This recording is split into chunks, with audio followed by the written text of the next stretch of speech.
మీ business ఏదైనా మీ ఊర్లో promotion చేయాలంటే అది సుమన్ టీవీతోనే సాధ్యం. ఇప్పుడే సంప్రదించండి. జై శ్రీమన్నారాయణ.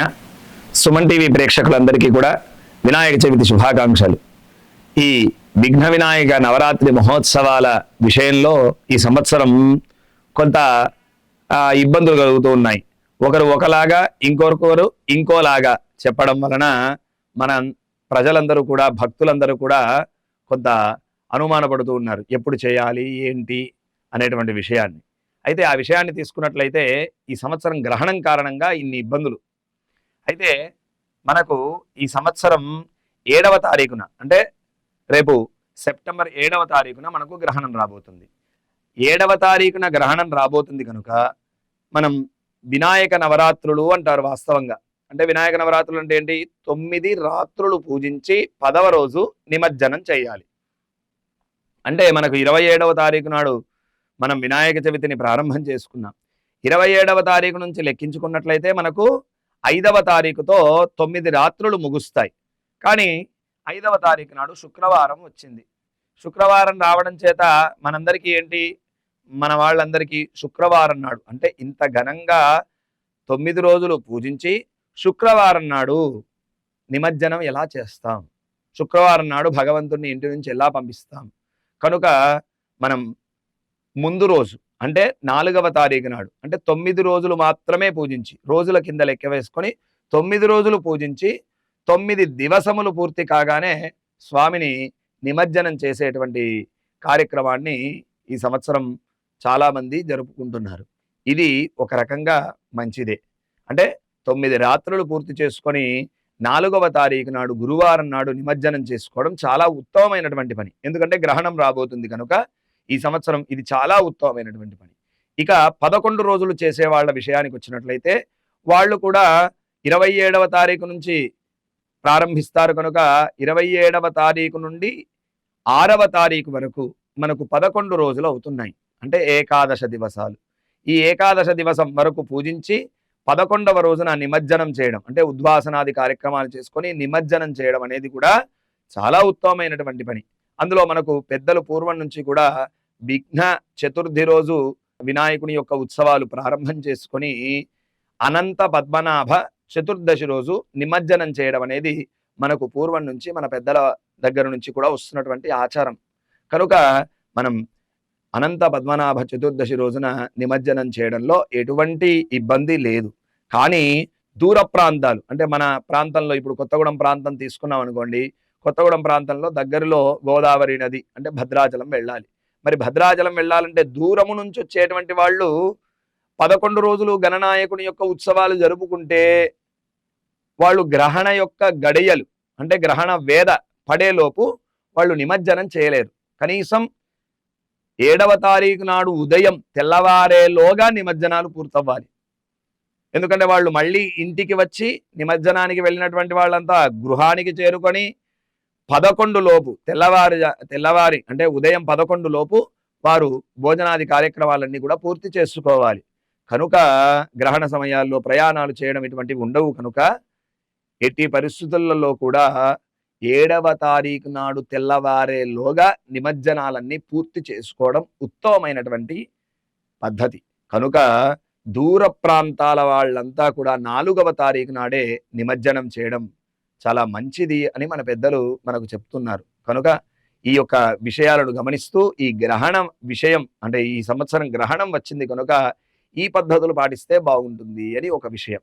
రెండవది నిమజ్జన విషయానికి వచ్చేసరికి మనకు మన పూర్వము నుంచి కూడా మనకు ఉండేటువంటి ఈ పండగలన్నీ కూడా శ్రీరామనవమి కావచ్చు, కృష్ణాష్టమి కావచ్చు, గణపతి నవరాత్రులు కావచ్చు, బతుకమ్మ పండగలు కావచ్చు, ఇవన్నీ కూడా మనకు 3 లక్షణాలను తెలియజేస్తుంటాయి. 3 విధానాలుగా ఉంటాయి మనకు. దేశ రక్షణ, ధర్మ రక్షణ, ప్రకృతి రక్షణ. ఈ మూడిటిని రక్షిస్తూనే మనం కార్యక్రమాలు చేస్తూ ఉంటాం.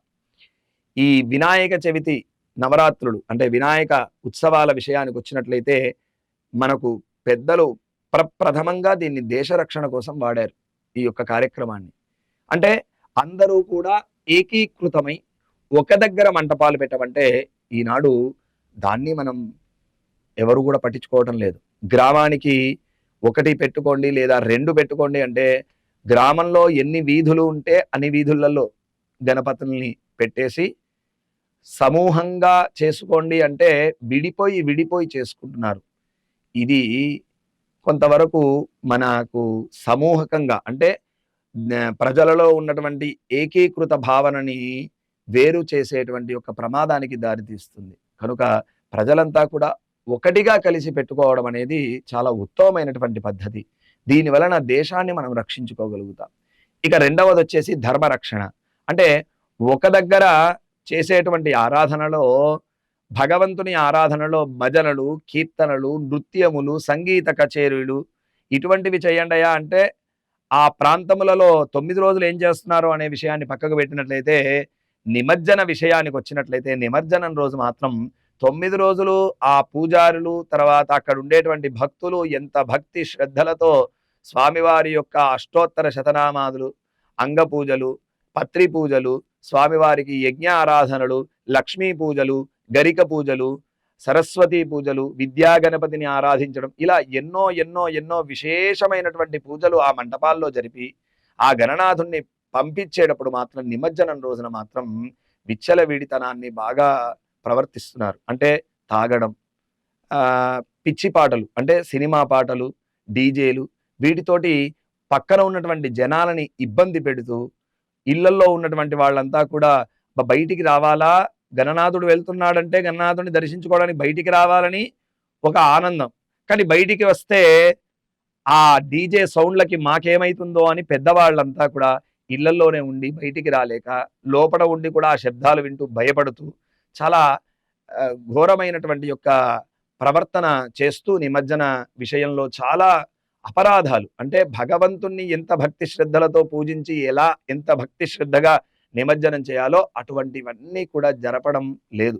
జనాలంతా కూడా ఘోరమైనటువంటి విచ్చలవిడితనంతో ఘోరమైనటువంటి అపరాధాలు చేస్తూ ఆ నిమజ్జన కార్యక్రమాన్ని చాలా వేరుతనంగా అంటే సంప్రదాయ ఇతరమైనటువంటి పద్ధతిలో నిమజ్జనం చేయడం అనేది కొంత బాధాకరమైనటువంటి విషయం.